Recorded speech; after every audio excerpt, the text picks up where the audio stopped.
Okay, I'm Howard Thompson. I was born in Detroit, Michigan, in Herman Keeper Hospital, 1949, December 23rd. Okay. That's that's where mostly all your blacks were born at that time. That was a hospital for blacks to be born in. So, Can you tell me a little bit about you? Anything you'd like to share? okay, about myself, I am a lifelong person living in Detroit.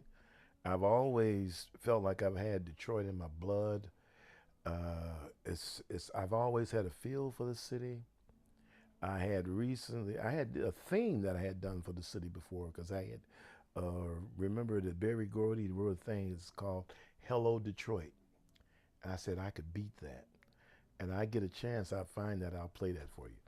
But so as a youngster, I was always aware of where I was at because you people come up from the South and they talk about how things were back in the South and things that are in Detroit.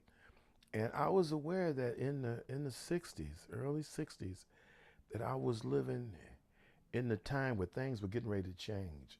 Because people at school would say, okay, today we're living in the jet age. And I'm thinking, oh, okay, all right. We had in Detroit, we had gotten rid of the streetcars that were here. I think we had sold them to Mexico, and we had those old-fashioned buses that General Motors made. But then around about 1960, the new buses started to come out with the big slanted window and the wider aisles and everything like that. So everything about you told that was around you show you that things were getting ready to change and the future was going to be something really bright. And in the back bottom area, what they were doing is they were starting that urban renewal.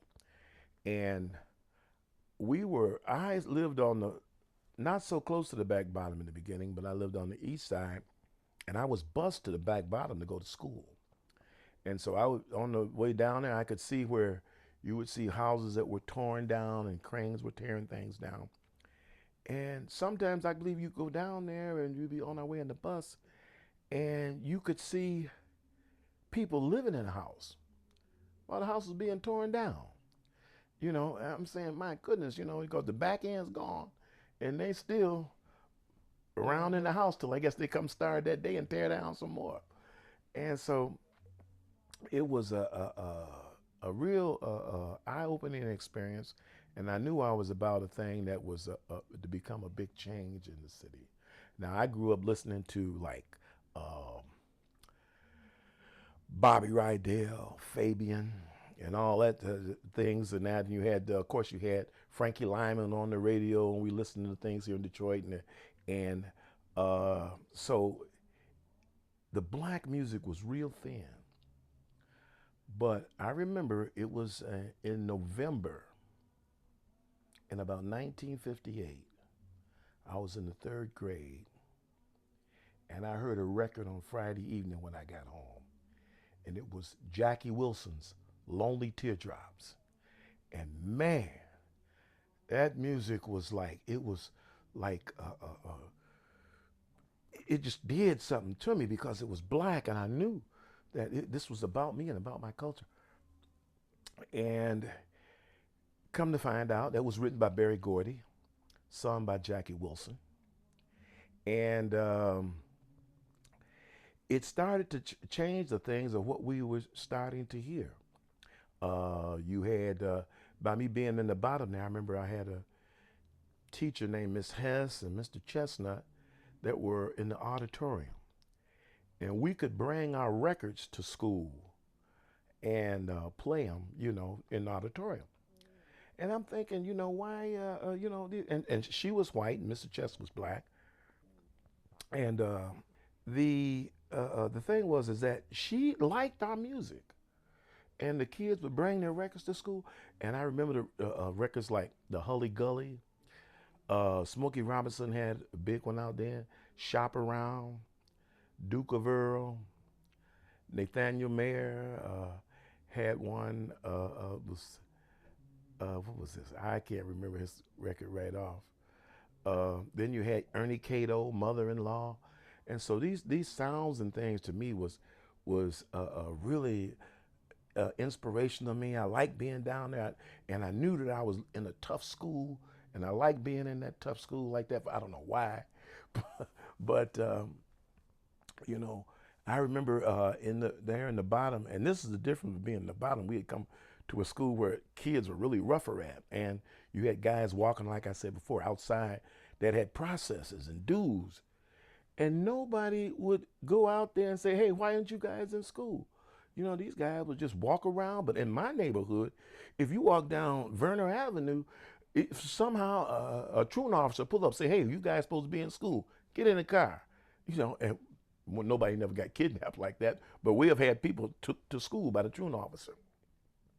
But I remember we were going past in school this room, and there was I'll say this and that, and he'll forgive me for this.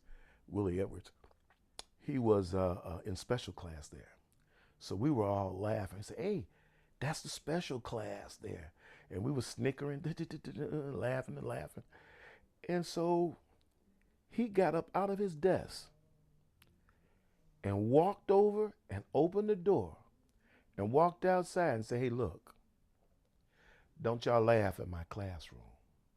He said, "'Cause I tell you what, I'll come out here and I'll whoop all y'all ASSs. And I tell you what, the teacher ain't gonna stop me." We all shut up right there, then and there. We knew now we in a different place. And strangely enough, that same Willie Edwards, I didn't realize that was him, and he was a boxing champion here. And I messed with boxing myself. And I said, wait a minute, because I ran into a woman that was in Deaconess Hospital, and she talked about, I was talking about how I went to Barstow, and she said her brother went to Barstow, and her brother's name was Willie, and her last name, I said, "Willie Edwards, your brother? Did he go to Barstow? Was he the boxer?" She said, "Yeah, that's him." So I said, my goodness. The boxing thing in Detroit there, like, because like I said, Detroit was down there at that playground. Joe Louis had went there. Sugar Ray Robinson had went there. Joe Louis had went to Duffield and back and so forth like that. And so when you went out there on the playground, if you brought your marbles with you, you're going to shoot marbles. You got to be ready to fight. Because if you put your marbles down there, a kid will just pick them up. Say, "I'm taking these marbles." You know, so you say, "Whoa, this is really, this is really a crazy place here." But all in all, though, it had a feel to it. And then as I go later on to learn about things, you have like I said, Jackie Wilson. I remember hearing this record on the radio, '58, "Lonely Teardrops." Jackie Wilson, lightweight boxer. No, middleweight, 165-pounder, boxing out of the Brewster Center. Barry Gordy, 125-pounder, boxing out of the Brewster Center. So it's kind of ironic that both of them be involved with music like that and also be involved in boxing. Mm-hmm. And then I trained boxers myself, and I couldn't keep the guys away from the girls, so there was no money in there for me. But and when I come to realize that the things that I would see, the fights that was on the playground in there, it was like that fight was like a ballet. Because you had some guys that were very gifted with their hands. I mean, guys that would be falling down and still punch you. The average person reach back and catch themselves. Down there, he going down backwards and you still get cracked. But then I realized to myself then that boxing was a form of a ballet. It was a thing of like grace, beauty, with thunder on the end of it when you get one of those shots. So, and then I realized too that if these guys were off into boxing like that, then that timing had to have something to do with it. So, and I imagine when guys were beating you, they were beating you to the sound of a drum. They had a rhythm, So, so being down there in the bottom like that, and being around the aura of the roughness of it and so forth. And I remember coming in there on my first day on the bus, and this young lady on a little young girl on a bus. As we got closer there, was we hadn't been downtown that often, and she says, "Ooh, ooh, I see downtown." So we didn't know where we're going. We're going to Barstow, but we could look out the bus window, and in the sunlight, you could see Hudson standing there, just as big as all outdoors, and it had his flag just blowing and everything, and it's like I heard music, you know, myself to that, and so you know, so when you speak about the black bottom and the things, a lot of people try to think of it as, like people say, of course, it was a place where the rich ground was at, where people would grow things better there, and that's the reason they call it the black bottom. But I look at it as when our parents were coming up from the South here and moved into the black bottom. Now you had people in the black bottom. Most of the people in the black bottom there that were just getting there were from the South, Mississippi, Alabama mostly. So there's a different kind of people there like that. So you've got the people from the South who are coming up saying, okay, this is the promised land, blah, blah, blah. And I'm going to raise my kids here. They're going to get a chance to get a good education, go to school. So all I got to do now is put these kids in school. But these people that came up to the black bottom and into the black bottom, they just sent their kids to school and expected the teachers in the school to do everything. And people would say to me after that, well, you going to school down there in Barstow in the bottom? And I may jump off the step or something like that. People didn't like it. Say, well, what are you doing, boy? Don't they teach you nothing at school? And I'm thinking like, yeah, they teach me reading, writing, English. But what they got to do with what I just did here, you know? And then as I come to get older, I realized what they were saying. The education you got in the South before you got here to Detroit was a different education that I'm getting here. Your people taught you how to survive in a white man's world, to be humble, to be unnoticed, to not look a white man in the eye. And no, we're not taught these things in school. But back there in the South, for your kids to survive, you had to teach your kids that. So here in Detroit, coming into the black bottom like that, like I said, I like to speak on the black bottom, and I wanted to do a thing where I want to do a television show, and I wanted to put in a grant to get 4 hours of television that I could have bought for me. And on that, I would have a show that would have something like a Black Tonight show, Black education, history, and stuff like that. So people would be learned in it. And the reason I say that, because with the black bottom coming in, the people that have moved out of there, lost it, had to sell their homes, their businesses and all that, they're not going to get nothing from that because they're gone, deceased. That generational wealth, it did not come about. So what I wanted to see was that whatever they put down there and do, I wanted to see that if you have, let's say for instance, a strip area like mall that would be there, there should be where a black person who has links to Detroit down there in bottom, should be able to get, let's say for instance, a unit that they wanted to rent. If it rent for $1,500 a month, they should get it for $500 a month for 5 years. In turn, to put back so they can catch up to what they lost. Because today, it's too hard. And they tell you, 5 out of most businesses failed within the first 5 years. So we would have to have a better stool to stand on to get a jump. And along with this programming that I would do, it would be for the people who got businesses in there to have affordable advertising, where they could advertise around there. And not only that, they would have the people who would come and get their services would watch it. So nowadays we can watch Jeffrey Feiger be on all day long.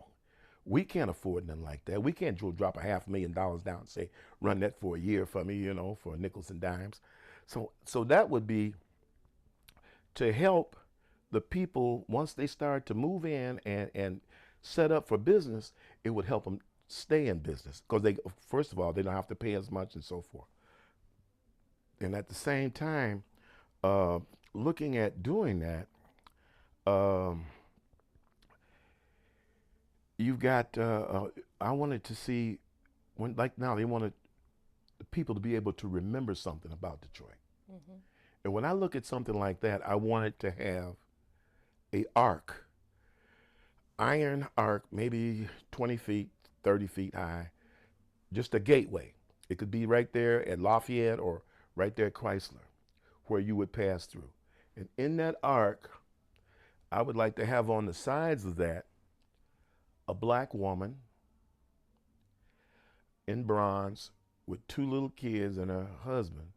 And the woman would have a suitcase with a rope tied around it and kids with uh, southern clothes on, and a black man with overalls, representing the arc of where the blacks came to Detroit and how they came, you know. And they brought their kids here for a better living and that forth and that.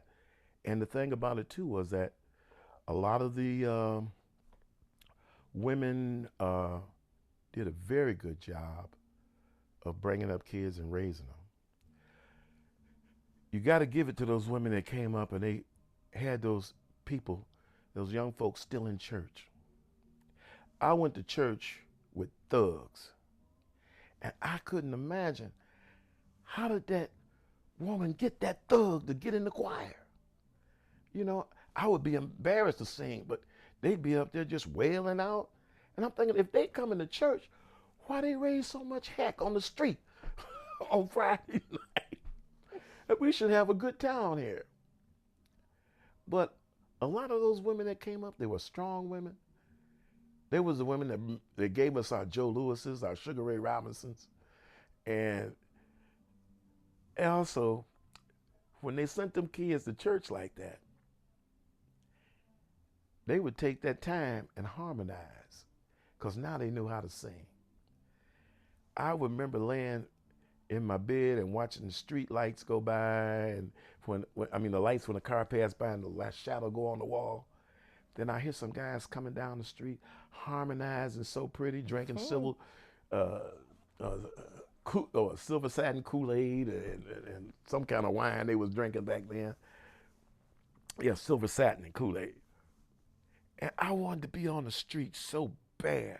I remember the one song they used to sing, tonight is just another night. Tonight is just another night. And I was just, and you had guys singing first tenor, second tenor.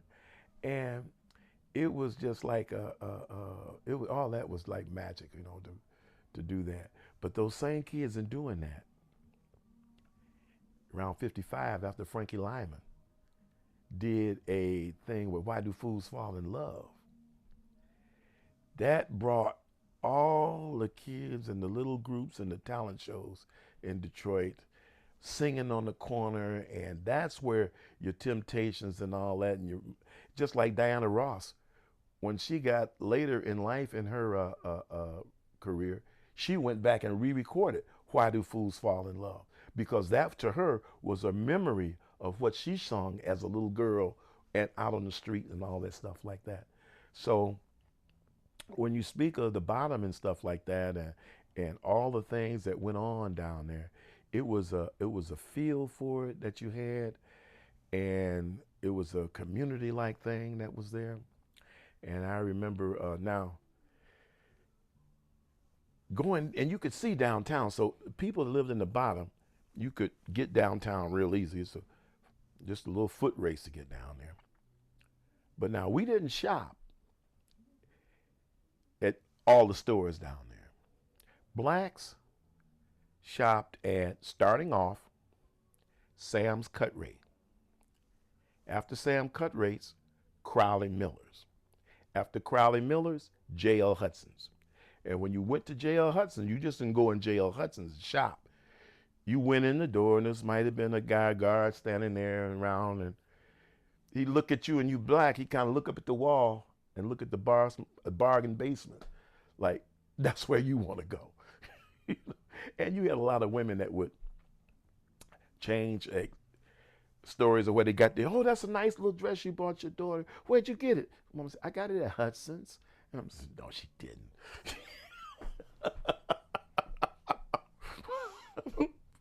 But Sam Cutrate had everything for us, from paint to clothes and just everything you could use in there. That started as a cigar store. But when blacks went downtown, they really didn't shop that much. If somebody in your family went downtown, they would go through Sam Cutrate because that's where everybody went through. And they had a peanut stand there and a candy place where you buy peanuts and candy. They would get a blue bag, and in that blue bag would be peanuts. And they had another bag that was partially white with orange and blue stripe in it, and that's the bag that your candy was in. And it's strange to see people, grown people, coming back from downtown, got candy for the little kids, and that's big. Basically, they did nothing but went down there and paid a bill, or they went down there and had to get something straight that they had to do about some apartment or some type of thing that they were doing. But and I remember Crowder Miller's had the wooden escalator there. You know, it was rickety, and you said, "Whoa!" But you get over in Hudson's, you'd be big time. So, and then too, at that time, it wasn't a lot of black saleswomen down there. You know, most of the people who were down there, especially the women that would fold clothes after you went through them and looked at something, they fold them back like they were. They lived out here where I'm at now. And I didn't know nothing about this area right here, out here, Harper, Casuary. And it was a thing of just trying to figure out where you could get to and what your place was, you know, and what you could spend your money at and buy or whatever. But now, when it comes to things like the Fridays in Detroit, after riding the bus from out of the bottom, you had one thing on your mind, and that is, it's Friday now, it's the weekend, and you're going to see what new records have come out. And somebody in the house is going to go to Dot Netter's and get some shrimp. And so you had like a piece of harmony thing going there. And then earlier in school that day, somebody might have said, you know what? Temptation's going to be on Ed Sullivan this weekend. You know, everybody had to tune to that. Or you had somebody was passing out a little note that would be a party. When, where, what time, this, that, and the other. We'd all hit those little things. And I remember there in the bottom once that a story, and I wasn't around of this, but this is what spoke of. We had a cop there in the bottom, Ben Turbin. Ben Turbin was a black cop that was very, they say mean, and that you would think that a black cop would be okay, help the black people, blah, blah, blah. But I think Ben Turbin was like, hey, put me out here, I'm gonna show you I ain't with them, I'm with y'all. And that's the way we looked at him. But he kept the streets clean. If he didn't like you standing in a certain spot, he'd come and say, hey, you fellas, give me this corner when I come back. And you got away from that. It was talked that Ben Turbin had slapped a crippled man out of a chair. Oh, yeah, Ben Turbin was something else. And it was this one case in the bottom where this gangster was held up, because a lot of the gangsters was in the bottom. Because you had the river right there in Canada, and they running their liquor across there. Hyman Walker, which is a part of the Johnny Walker Red, which is the black man that helped hook the liquor up over there in Canada, like that. And so this gangster was there in a house held up. They had the house surrounded by police. And so Ben Turbin came up. Ben Turbin walked in the house and brought the gangster out by the scruff of the neck and had the bomb up under his arm. Everybody was just like, it was just unbelievable what Ben Turbin had did. And stories were also told when Ben Turbin was, some young boys tried to kill him. They shot him in front of Northern High School, but he was wearing a bulletproof vest. He got up off the ground and came back up with his pearl handles and shooting back at him. So never could get the real full story on that of who got hit and who did what. But I had got to see Ben Turbin, but I didn't know that was him. I would walk to my grandfather's house, was just right off from the bottom there, and he would be on Verner near Buffet. And there was some family there that he was like be around their store. But we was too young to know that these family members there were gangsters, because the gangsters in the neighborhood, they appeared like hard-working understore people. We had a guy that owned a fish market on Charlevoix and MacDougal. He just sell fish, but he was a gangster member, and you wouldn't know it until after you get older, you know. And so what happened was these guys, Ben Turbin would be sitting there, and I used to remember seeing a guy with one leg sitting there, and he'd be whittling something sometimes and all that.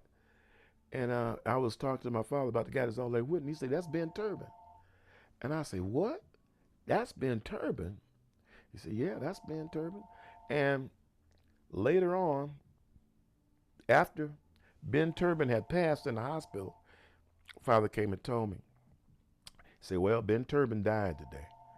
I said, "Yeah, he died?" And I said, "What happened?"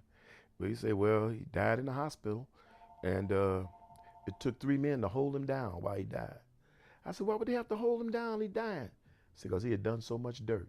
He was fighting death." I said, "But I don't know if my father told me that like that to, you know, put that in my head like that. I'm thinking, a man gonna fight death. It's gonna get you. It's gonna get you."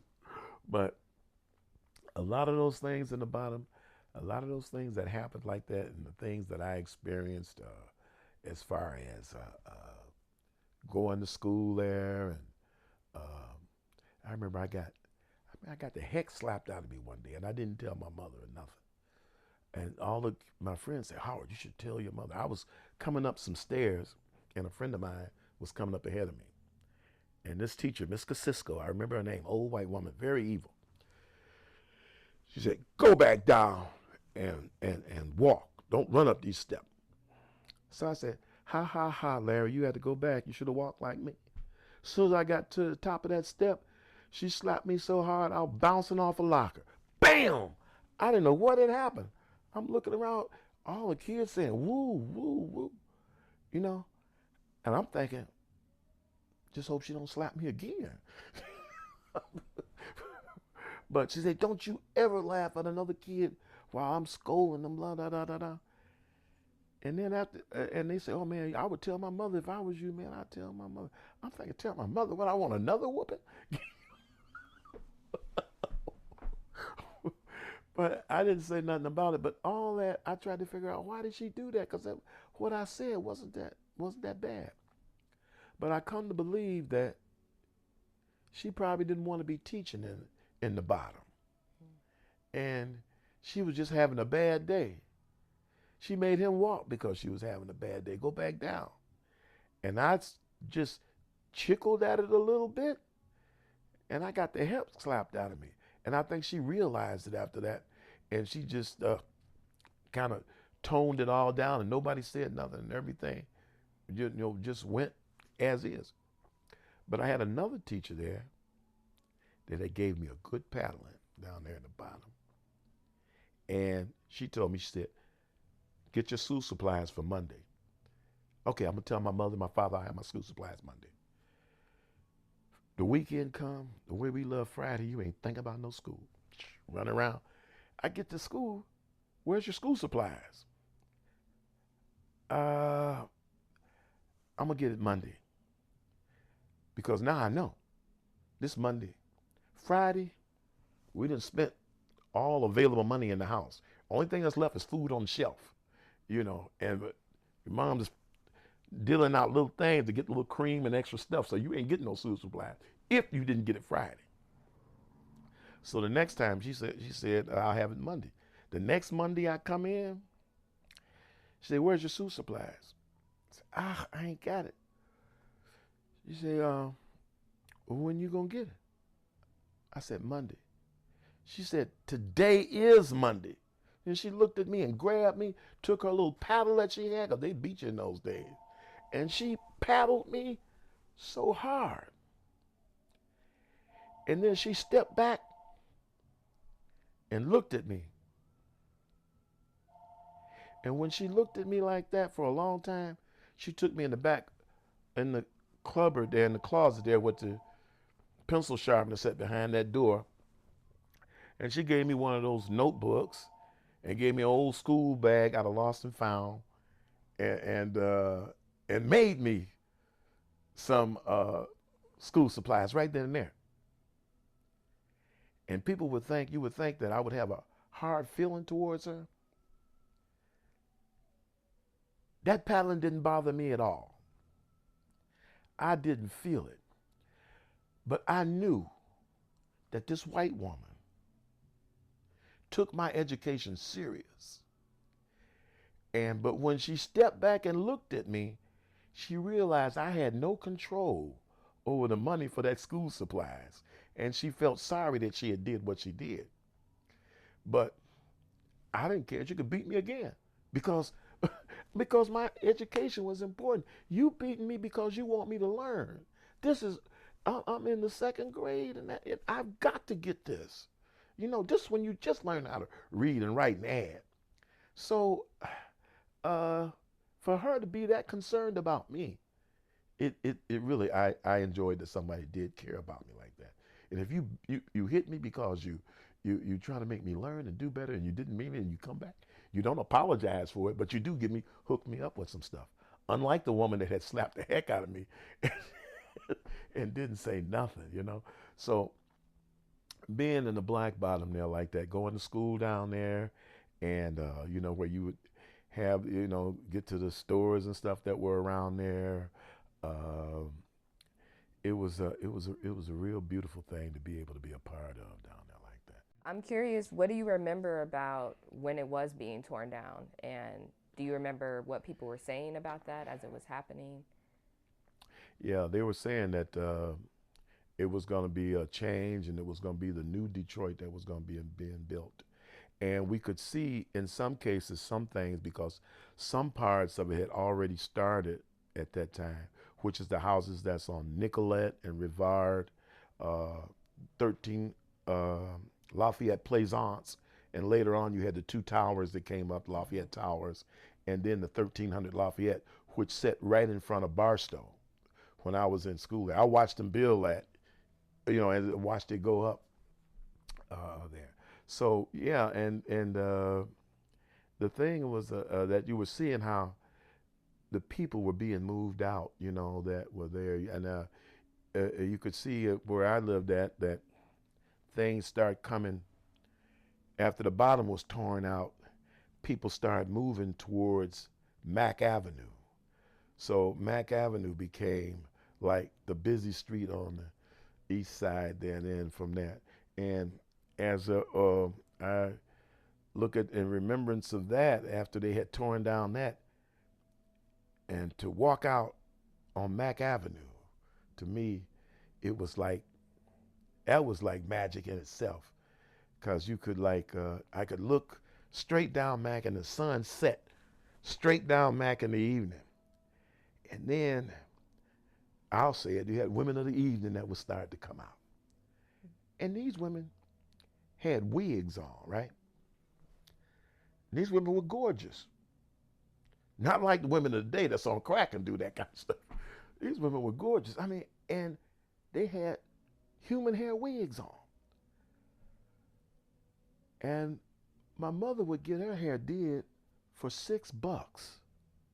But these hookers had these very expensive human hair wigs on, and they kept themselves very immaculate. And you could look down there, and at that time, you had the record shops there, and they're playing records, and you got the shoe shine boys there. They got their smocks on, their shoes are shine, and they in there, guys are getting their shoes shine. They popping them rags, and you got the smell of fish frying at the fish market and all that kind of stuff like that. It was just and the pimps be out there, They had a little that they wasn't big on Cadillacs then. They were big on deuce and a quarters. They had them deuce and a quarters, and if you got down there closer, off from downtown, straight up there on Woodward, north of the bottom there, and toward downtown was a White Castle. And they come in there, and they had the girls come in there with them, and they'd send them in, and they'd have on fishnet stocking, beautiful girls, you know, and order 25 hamburgers. You say, oh, now, you done took up the whole grill. But he could get 25 hamburgers. Wouldn't cost him over $5 or $10, you know.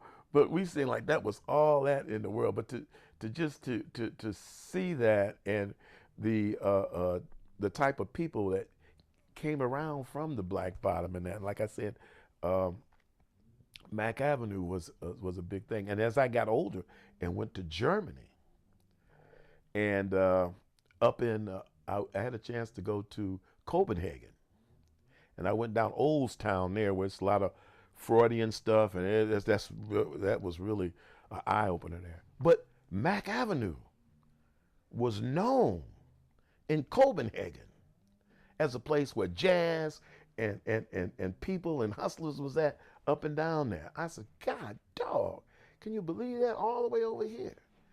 I get over to Europe, and they got. I went to in Copenhagen. I went to the Casanova Club, and at that Casanova Club, they got Aretha Franklin playing. Wow, you know, I'm there, and I remember this guy came in. He was African. I met him on the street. He says, "Hey, you want to go over to the Casanova Club?" I say, "Yeah, it's right down here."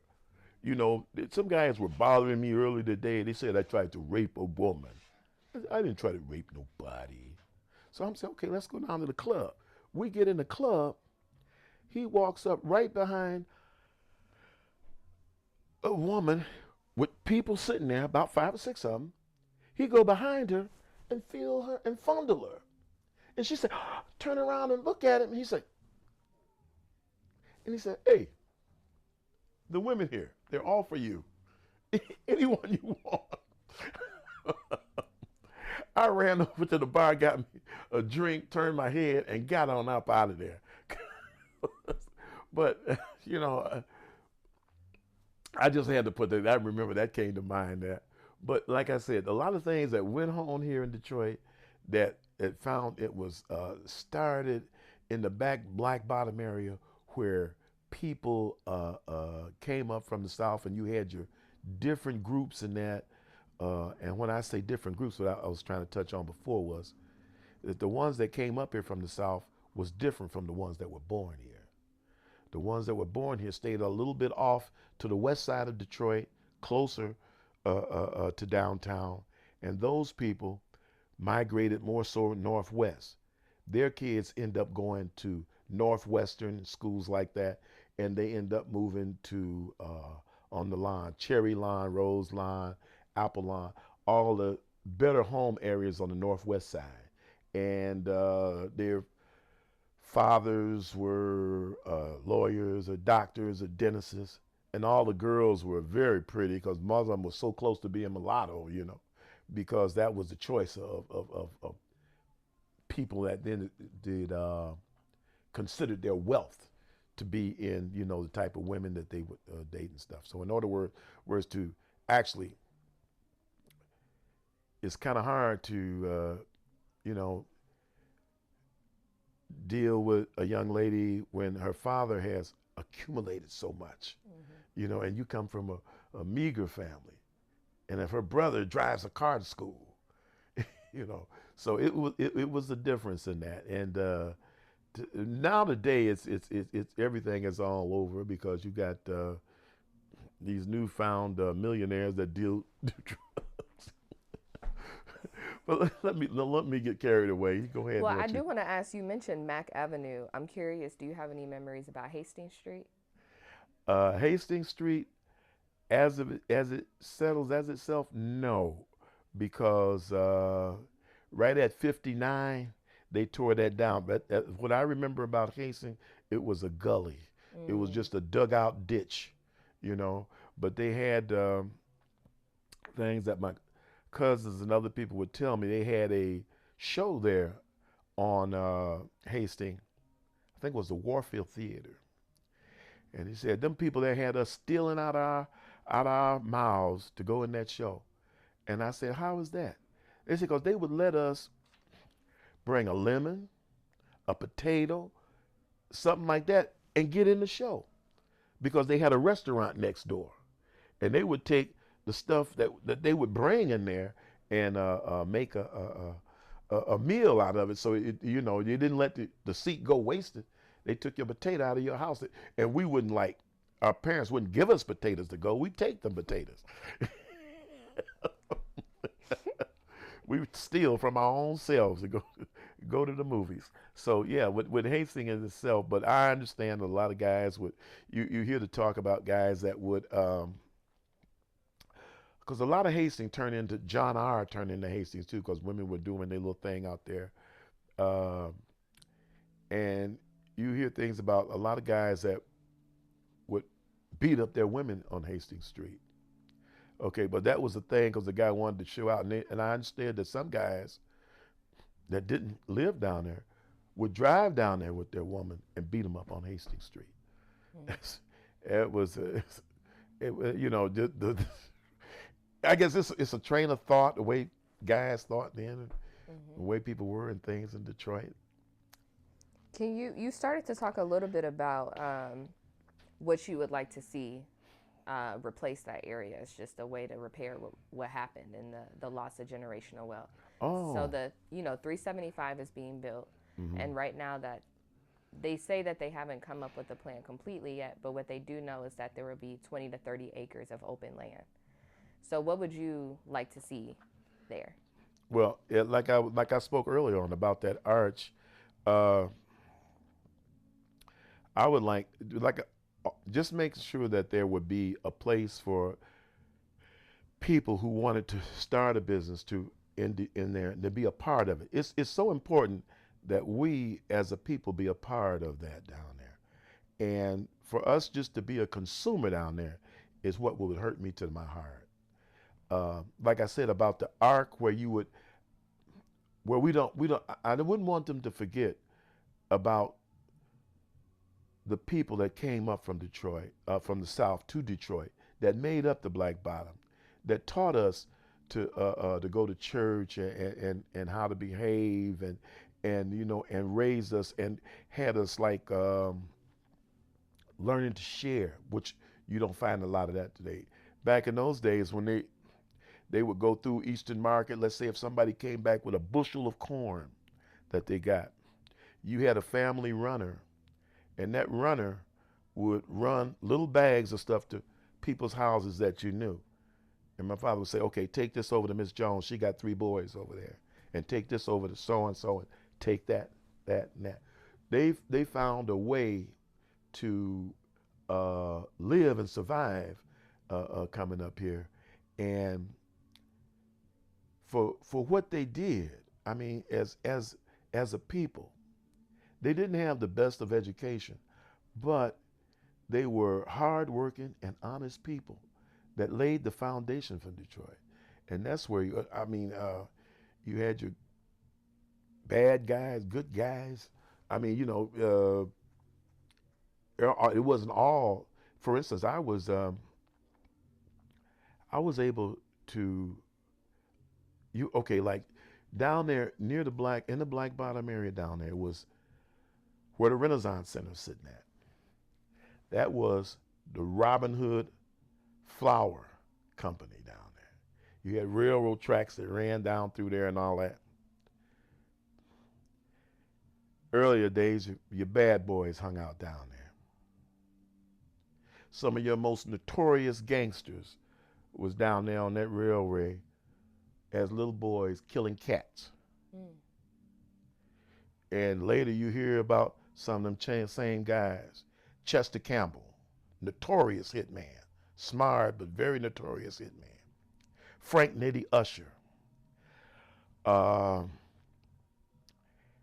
I went to school with George the Iceman Gervin, okay? One of the 50 NBA greats. And went to recreation with him and this other friend of mine from the east side named, they called him Booby Jack. Booby Jack was 14 years old. Tell a cop, take that gun off, I'll whoop your butt. One cop took his gun off, sure enough, Booby Jack went to whooping his butt. His partner pulled a gun out and say, hey, hey, hey, hey, hey. You know? But it was like a thing of where it was, you survived a certain way, you lived a certain way, and you had a camaraderie ship between each other, and you realize what families in a neighborhood was about. And I can look on the east side today and see all those streets where all those houses are gone. And think about all those kids that went to school from there, you know. And today and now, I know not where they're at, what happened. We had a thing in 68, 69 with the drugs. When the drugs came in, it was somebody every other day ODing. And you could see the tone of it. When I went to the service and came back, it had really went wild because the cocaine had hit. And I'm thinking, I come back and it's worse out here on the street. And then you come to see in the same area in a city where you can see or hear of a young girl being shot with an AK. That's a jungle assault rifle. That rifle don't have that much accuracy to it. That rifle was designed to give it to a gorilla and let it shoot it, and it's gonna tear through slings and just kill stuff. You know, get a little girl shot with stuff like that, or a little boy. Wow, we have in Detroit, but we're not at that anymore. But I remember I used to come back and say, you know, you hear about a young kid gets shot because he had a gun that was found under a couch and killed himself or killed someone. And I would think, well, after somebody heard that on the news, everybody would go to their weapon, lock it up, put it away. But 2 weeks later, it'd be another one. You see, wow, what was they thinking? They had the information. And as I get older, you know, I try to inform people, especially the younger generation. Like I say, I trained boxers for a while. And when you can't put your experience in another person's head, they don't know what the road you had and how hard it was for you to get to where you were at and do anything. Because I didn't realize it when I got older that I had quite a few black teachers. And I'm thinking, how the hell did they get through college with the racism? It wasn't no such thing as Wayne County Community College. And I could see how some of them was the way they were. They were allowed to paddle. So you could tell if somebody whooped their butt for not getting their lesson, they turned the same thing on the kids, not because they wanted to see them learn, but because they wanted to do back to what somebody did to them. You had a lot of people. We even though it was needed, but you had a lot of teachers who would abuse that because they had been abused to learn. And from a strict, and usually the most stricter they probably was raised by a preacher. And you know, it would run his household a certain way, and this, that, and the other. And so in being there in the bottom and down there around all these other different things you go, and the winos that were there, like I said, you would watch the policemen ride by, Laurie Brothers, and that was on Larned. liquor store. They had a pole that ran down the side of that building, and those guys would come in there early in the morning and sit and wait for them to open up and get their liquor and sit there and drink. It's illegal to have liquor on the street open and drinking it. But the police wouldn't mess with them guys because that was Lowry Brothers' money, you know.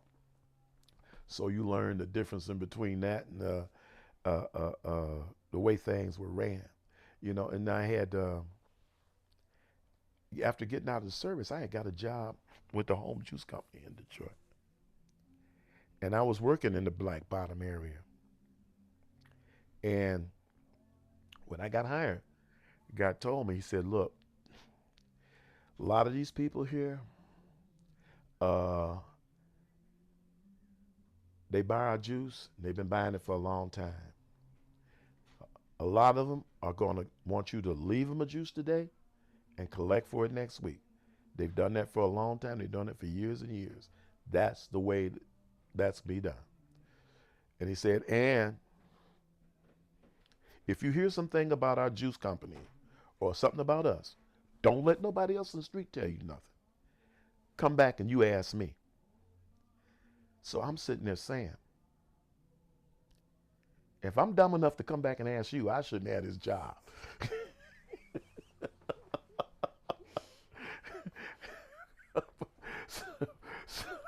So anyway, one day I'm driving, right? And I got my juice stacked up on the side of the truck, and I get up to a stop sign, and I'm trying to slow this truck down without making this juice tip over. And lo and behold, there's the police there. I said, oh God, I gotta go through this stop sign because I said I'm gonna throw all this through. So the police pulled me over and said, you ran the stop sign there? I said, yeah, because I was trying to slow it down, but I didn't want this juice to tip over because it all sat on the floor. He said, give me your license. I said, uh-oh, I know my license are expired. So they they sit back there for a little while, and they came back and said, did you know your license is expired? I said, yeah, I owe a ticket, but I was gonna pay it. You know that. He said, and I'm thinking to myself, uh-oh, they're gonna take the truck, they're gonna take me to jail, I'm gonna be fired. He gave me my license back and said, when you get a chance, get down and get your license, you know. And the other guy's looking like, hey, we ought to take him to jail. But I realized that when he went back and got on the radio, whoever told him, that Home Juice, that's the Jackaloni's trucks. If you're going to leave his truck out there on the street. So when they told me, you know, I said, uh-oh. When I go back, and that was, I had Saturday, it was like a Friday or something. I had Sunday and Monday off. So I said, that took that Monday. I went and got my license and everything. I paid my ticket and stuff. And at the end of the day, the big fella walked through and said, hey, how you doing? I said, I'm doing all right. Doing pretty good? Okay, good. Hey, by the way, did you get those licenses? I said, yeah, yes, I did. Yes. So that was, and that's when I knew that,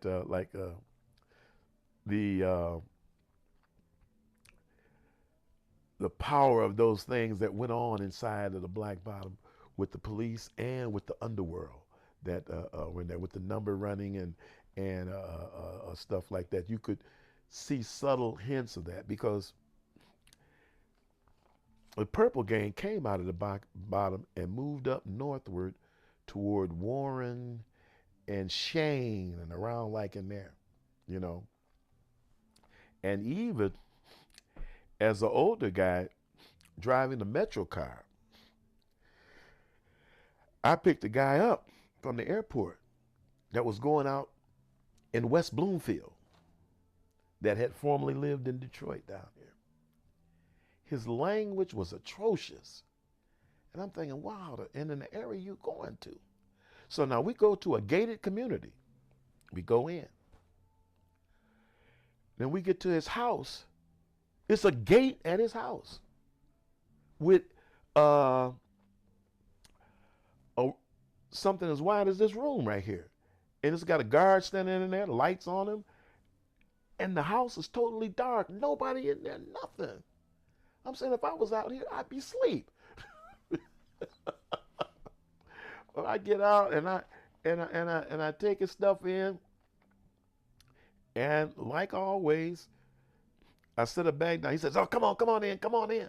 I said, "No, you got your big dogs." "Oh no, they're just babies. Come on in." So I go in and I look, and he's got like the land is beautiful. He got throughout his backyard. You see like a little walkway, a wooden walkway that went over a stream, that went over another stream, you know.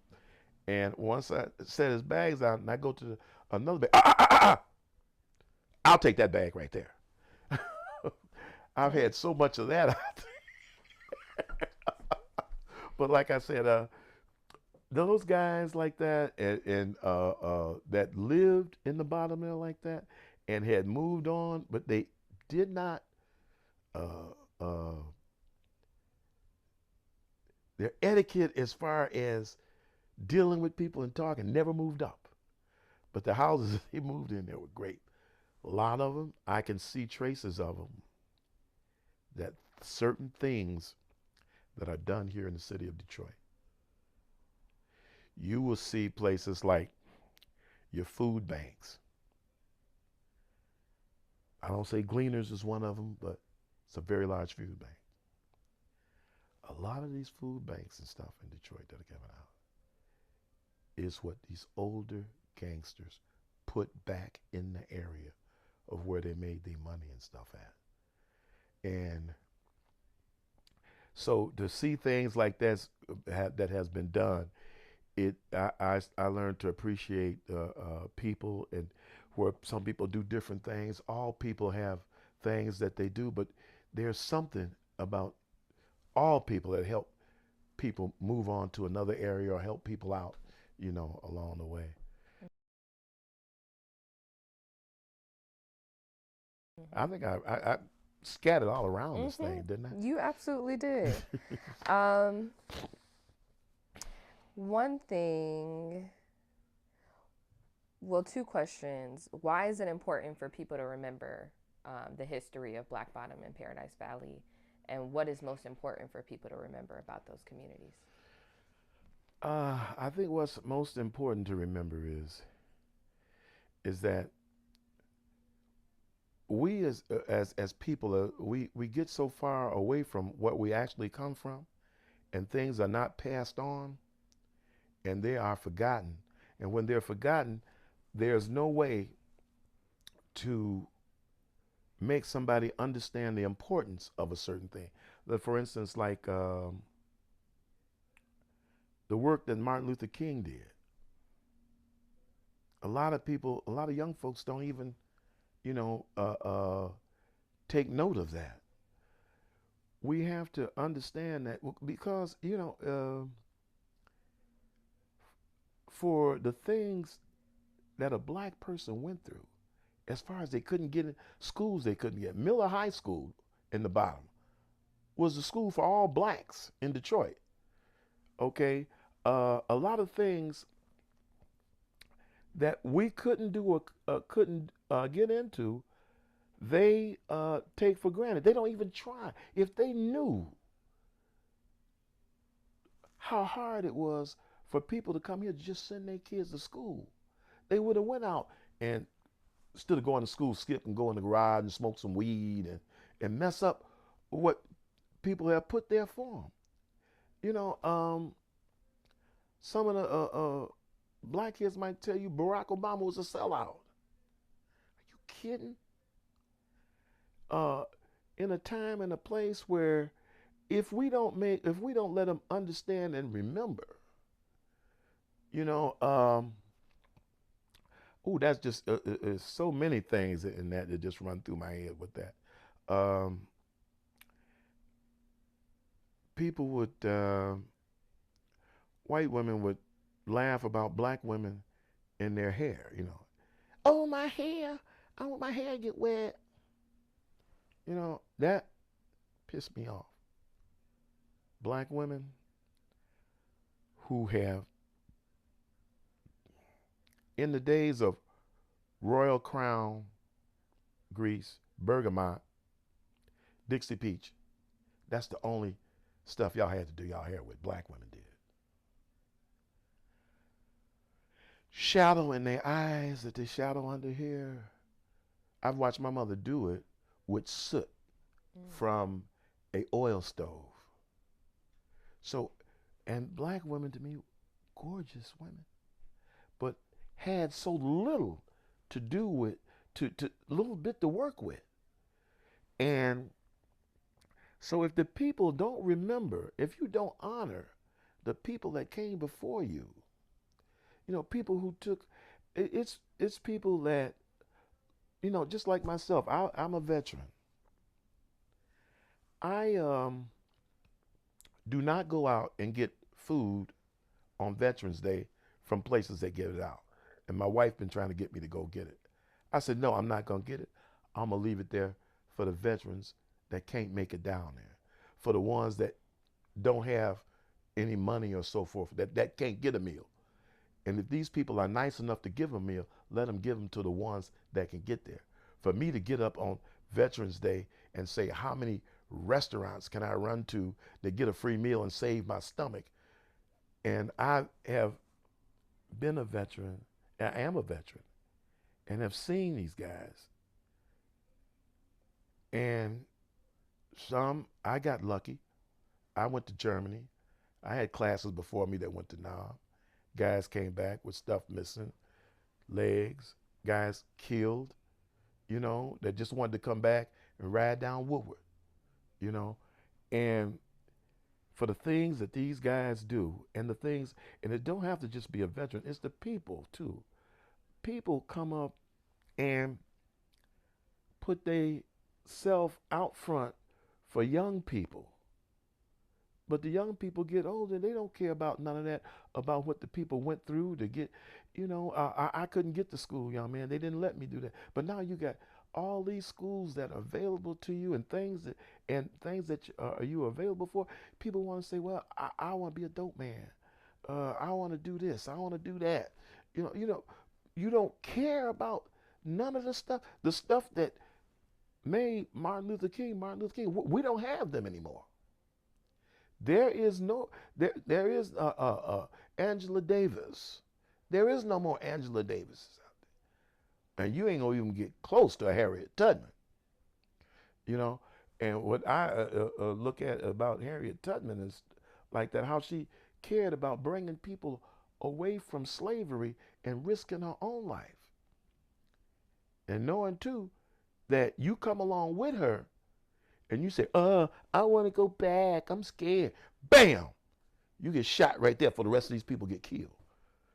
You know, rough woman.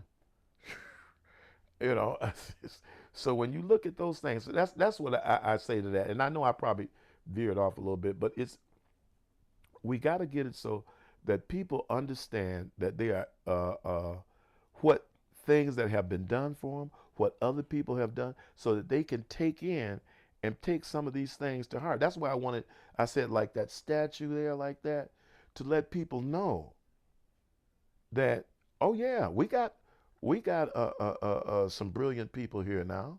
We got people that have achieved, Ben Carson, whatever, and we had our Johnny Cockerell, and we've got our Craig Strong, and we've got all these different lawyers and judges and smart people that have gotten educated. But those people came from the people that came up here with those rags on and that bag tied up under their arm, and just the idea in their head of raising a good citizen and hoping their kids could grow up to do better and live better than they did. So that's why I said I wanted to show that in a way where people could look at it and get the meaning from it.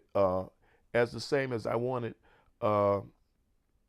portraits done where you would show like the Black Bottom Boys.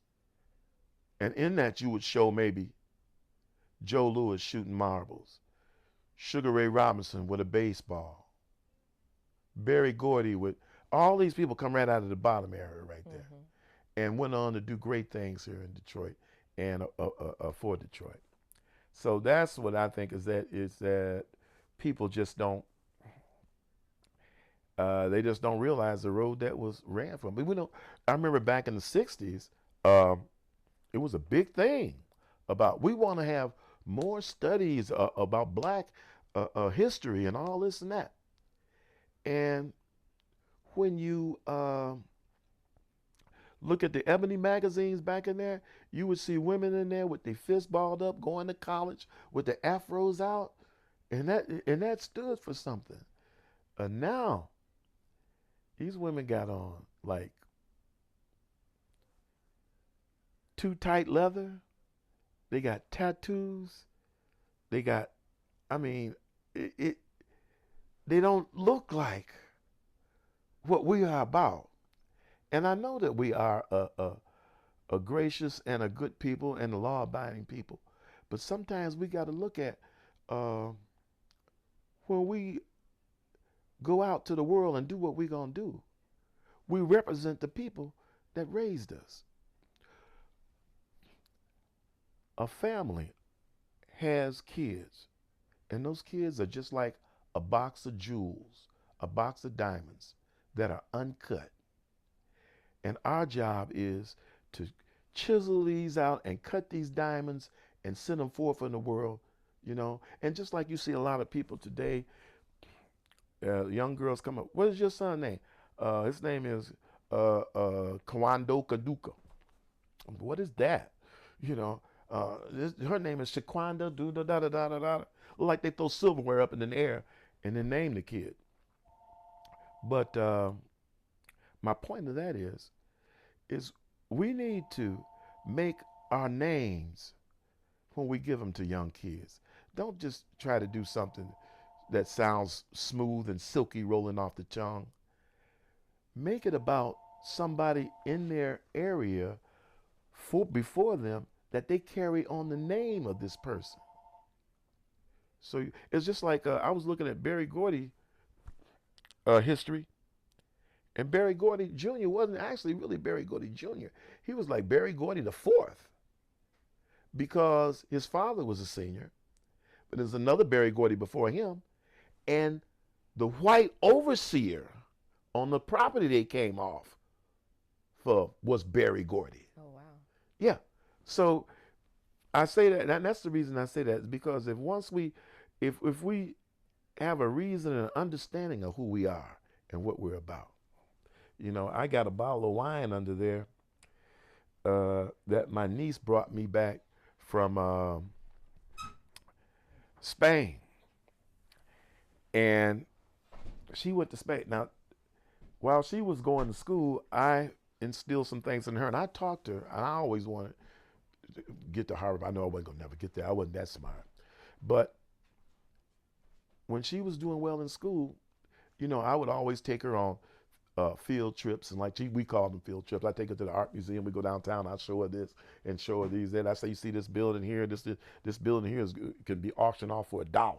Yeah, it's a 14-story building, but it starts off auctioning for $1 if you could, you know, get this and that. And I tell her different things about the tracks that ran up under the a river out there with the Underground Railroad. It is a underground piece under that you go under. It's a place where train actually ran under there and stuff like that.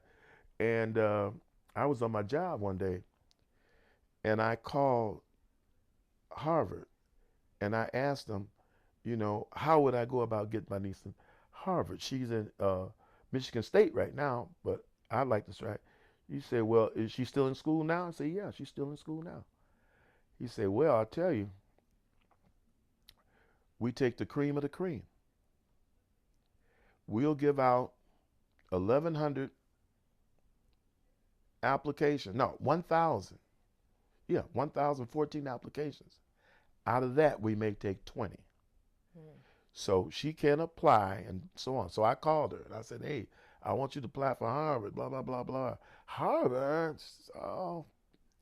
And then so she goes on and inquires about it.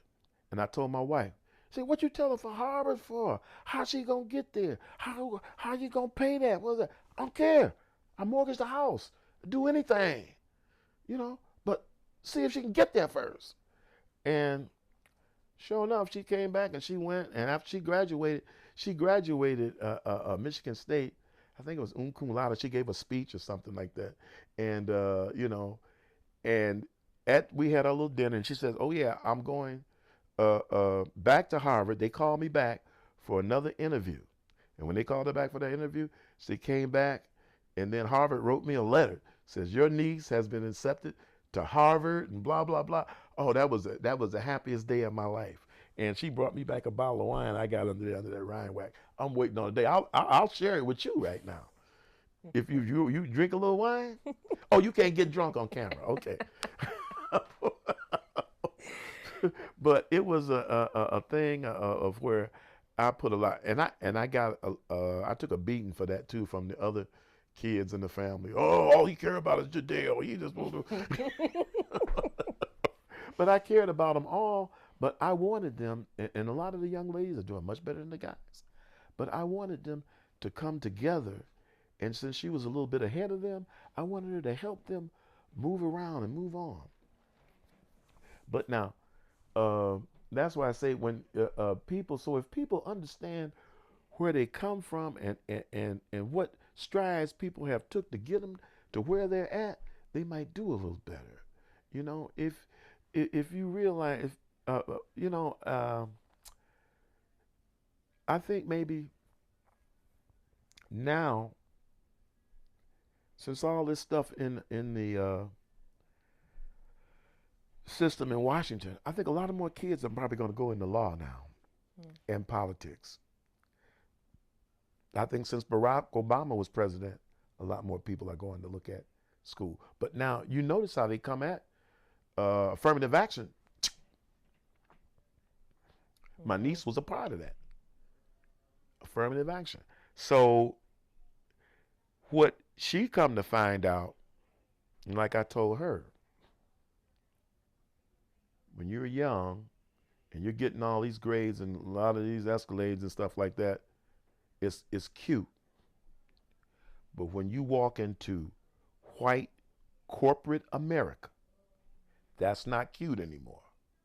You know, she went to be a chemical engineer and she went on and finished in business from Harvard. And she was telling me, Uncle Howard, I did a thing with she was doing her internship with Procter and Gamble. She said I would go online and I would change some chemicals for some stuff that we got down in Bolivia that we can do this, that, and that with. But when I come to my getting my evaluation was like short. She said, "Well, this not really a good one." And I said, "But you mean you tell me you can go online and do that like that?" She said, "Yeah." I said, "Man." So then she said, "Okay, but I'm going to get a job with Procter and Gamble." And then so when it came time for her to graduate, now this is prior to going to Harvard, she's graduating from Michigan State. They say, we'll accept you in here at Procter and Gamble, but we might not be able to find you anything in the United States right now. You might find you another spot and that and the other. And she told them that she was probably wouldn't accept it because she wanted to stay in the States. When they found out she wasn't going to accept that, they said, okay, I'll tell you what, we can find you something here, but we can't promise this, that, and the other, so much and that for it. And I told her, I said, don't take it. Don't take it because they've already let you know what they are going to do. They're going to set you on the shelf somewhere, and they're going to get you back for making them down or either upgrade you a little bit. So she went with General Motors. So when she went with General Motors and she ended up away from that, and from that she took 2 years off because she had to go to Harvard and did her thing. But then she came back.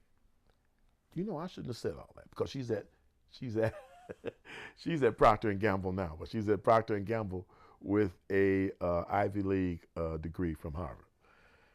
But even still, though, I find that black women come together and they find out that they all find a hardship that they go through, and they have to lean on each other a little bit because while we say one thing and we get out there and the world ain't accepting it, like you coming out there at them. So yeah, the thing I would like to see is I'd like to see uh, that people understand, and like I used to tell her all the time, I said, now you got a Harvard degree, but that makes you no different than a young lady working at McDonald's. Only thing is, you got in the right spot at the right time, and you did the work that you needed to do, and things worked out for you. You, you can't look. Most you can do is help somebody else to get up and to achieve anything that you can help them with. Any woman to so forth to achieve. That's what you do. You don't take your college education and look down your nose at people with that. If you do that, that don't make me happy. I won't be proud of you being a Harvard graduate like that. I want to be the humble person that would help people and not and use their education for something more than just to get with a group of girls and say we're the elite. You know. Ooh, I burnt that one up. Well, no, this is perfect. I mean, this is a beautiful story. Thank you for sharing everything. Okay. Is there anything else you want to get on record before we close out? No, I think we've gotten it all. I've went through the school and the area that we lived in and why I wanted to see things happen for people down there. That and make sure that we don't forget about the ones that, because it's like I listened to that record, Try a Little Tenderness, and I go into some places and I see women like yourself, they in position and stuff like that and they're doing things. And I try to tell them about time when women didn't have anything and da-da-da-da, and they don't understand. They can't conceive. Their mother probably drove a Benz, and I said, well, it was a time when Otis Redding,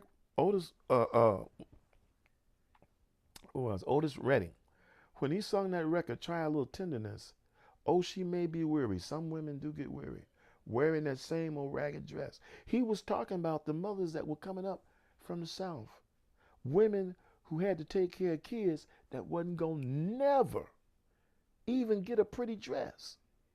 That was the life for them was going to all be about when they sit down at the table with their children and eat a good meal. That's good as it's going to get. But over the time and the years, because when I was a young man driving a car, there was love at every bus stop because there was a girl that didn't have a car. Okay? By the time I was 30, like I say, girl knock you down with a Cadillac and her Benz. It ain't that kind of world no more. Okay? So when you look at these women that have these positions now and things that they got, they don't look back and think about how they got to where they got to and the ones that came before them that made it possible. And for a person that have something, somebody had to go without, And that is what I would like to see people understand when they look around and understand that, we come from a race of people that came up from slavery and came up to the city and tried to find our way and to find out what black women are all about. Because I come to think of black women now as brunettes. Now, brunettes, you would say dark-haired women, right? But now, a brunette in the 1800s was not hair, it was complexion. Okay, so when you said a woman was a brunette, that means she was dark. Quiet as it's kept, a lot of brunettes have been in our White House long before Michelle Obama got there.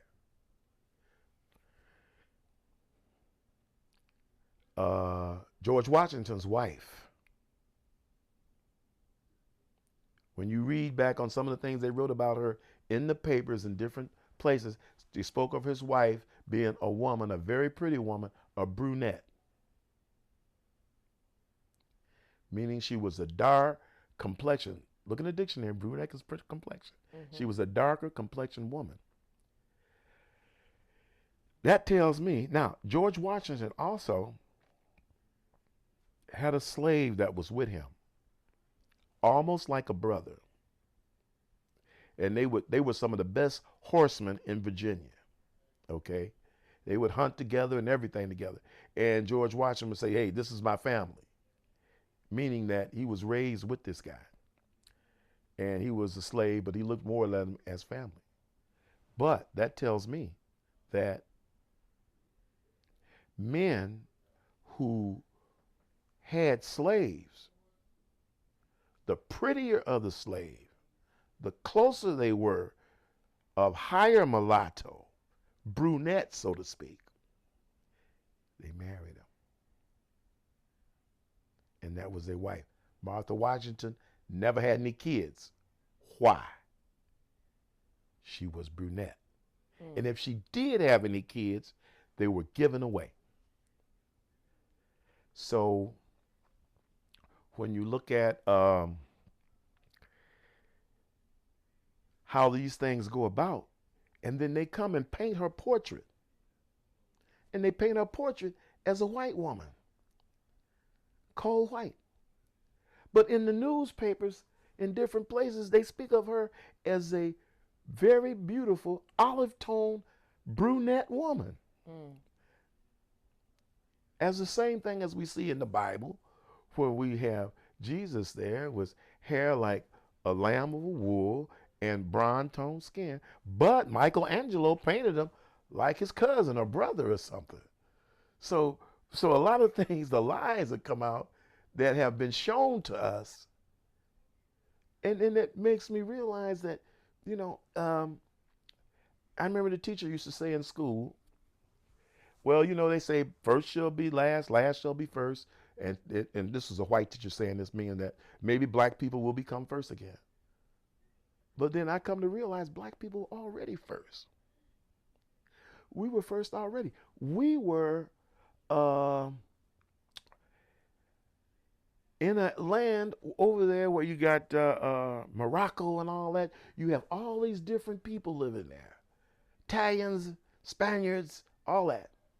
But the blacks had the better stuff. Mm-hmm. The blacks had the doctors, the surgery, the knowledge. Christopher Columbus couldn't have got here without a black man navigating. The pirates on the sea that we see, the blacks crossbone, those were black guys that was charging them people to sail on their waters, And so what it was is that people started to discriminate against the blacks over in Europe. In earlier time, I'm talking about 12 BC, in the 1200s and like this, in 900, they started discriminating against blacks, and they wouldn't deal with them because they had so much. And they took that discrimination of blacks and brought it all the way straight to America, straight down through history. So at one time, we had the knowledge, we sailed the seas, we studied the stars, we did all that, but they slowly just made it where we won't deal with blacks. If you deal with blacks, I don't want to deal with you. And he slowly moved us into that way of thinking. That's me personally thinking on my observation of understanding and study. Mm-hmm. Anybody want to check out what I'm doing, saying, check it out. That's like, so, and I don't mean to be a racist guy to say that or nothing like that. And I don't say it with any animosity or nothing like that, because we as people all got to live together. And I don't hold no hostile, because it wasted energy to hate somebody. I ain't got time to do that. But if we understand some things, and we could move into a better place. The fact that we, like I say, with I remember I used to play with people at Detroit Yacht Club Mm-hmm. when I was a little kid walking over on the island. I would see the guy standing there guarding the door, knowing that blacks ain't supposed to go in that door. I would wait till he walk away, and I'd run for that front door and watch him sweat. Hey, hey, hey, hey, kid.